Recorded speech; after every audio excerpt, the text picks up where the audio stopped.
మీరెప్పుడైనా శబరిమల వెళ్ళినప్పుడు ఇలా కుప్పలు కుప్పలుగా పేరుకుపోయిన బట్టల్ని చూసారా? ఇది కేవలం మన భక్తుల మూర్ఖత్వానికి నిదర్శనం.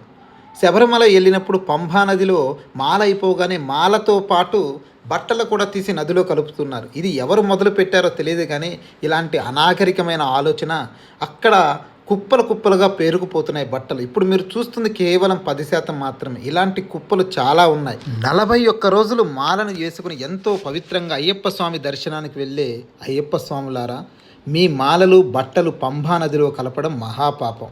మీరు ఎందుకు ఆలోచించలేకపోతున్నారు?